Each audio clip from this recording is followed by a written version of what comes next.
क्या अजीत पवार का हादसा एक साजिश थी?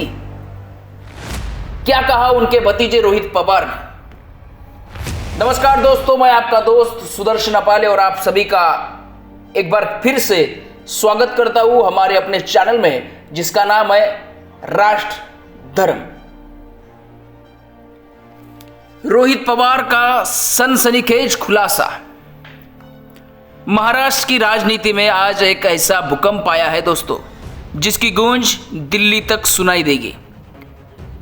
विधायक रोहित पवार ने आज मुंबई में एक प्रेस कॉन्फ्रेंस बुलाई और अजीत पवार के विमान हादसों को लेकर ऐसे दावे किए हैं जिन्हें सुनकर किसी के भी रोंगटे खड़े हो जाए। रोहित पवार ने सीधे तौर पर कहा है कि यह महज एक टेक्निकल फेलियर या हादसा नहीं था, बल्कि इसके पीछे एक गहरी साजिश की बू आ रही है। आज के इस वीडियो में हम आपको बताएंगे कि रोहित पवार ने अपनी प्रेजेंटेशन में वो कौन से 10 सबूत पेश किए जो इस हादसे को घातपात की ओर ले जाते हैं। वीडियो अंत तक देखिएगा, क्योंकि आज ये जानकारी जरूरी है और महाराष्ट्र की सत्ता का समीकरण भी बदल सकती है। तो चलते हैं उस रहस्यमयी रात की तरफ। कहानी शुरू होती है दोस्तों 27 जनवरी की रात से। रोहित पवार का दावा है कि अजीत पवार उस रात सड़क मार्ग से यानी अपनी कार से पुणे जाने वाले थे। उनका पूरा शेड्यूल फिक्स था, लेकिन अचानक मुंबई में एंट्री होती है पूर्व विदर्भ के नेता और प्रभावशाली नेता जो कि राष्ट्रवादी के हैं। उनकी एंट्री होती है मुंबई में। वो नेता अपने साथ एक रहस्यमयी फाइल भी लाए थे। उस फाइल पर चर्चा करने के लिए अजीत पवार को अपनी कार की यात्रा रद्द करनी पड़ी थी और उस रात मुंबई में ही अजीत पवार रुक गए थे। रोहित पवार का सवाल उठाते हुए उन्होंने कहा है कि आखिर उस फाइल में ऐसा क्या था जिसकी वजह से अजीत दादा को रुकना पड़ा। क्या एक सोची समझी चाल थी ताकि अजीत दादा उस रात सड़क से न निकल पाए और अगले दिन उन्हें उस खास विमान में बिठाया जा सके जिसका डेथ वारंट शायद पहले ही लिखा जा चुका था। दोस्तों, आते हैं तकनीकी साजिश की तरफ।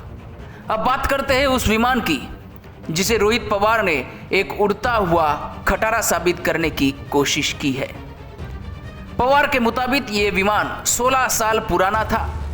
सवाल यह है कि महाराष्ट्र के इतने बड़े नेता जो 6 बार डिप्टी सीएम रह चुके हैं महाराष्ट्र के, उनके लिए एक ऐसी कंपनी VSR का पुराना हवाई जहाज, पुराना विमान क्यों चुना गया, जिसका सेफ्टी रिकॉर्ड पहले से ही खराब है। उससे भी ज्यादा चौंकाने वाली बात यह है कि लैंडिंग से ठीक 1 मिनट पहले विमान का ट्रांसपोर्टर बंद हो गया था, यानी रडार से विमान पूरी तरह गायब हो गया। रोहित पवार पूछते हैं कि क्या इसे जानबूझकर बंद कर दिया गया था, और अगर हां तो किसके इशारे पर। इतना ही नहीं, उन्होंने कहा किसके इशारे पर। भाइयों, इतना ही नहीं, ऐन वक्त पर पायलट को क्यों बदला गया? क्या नए पायलट का प्रॉपर मेडिकल चेकअप और अल्कोहल टेस्ट हुआ था?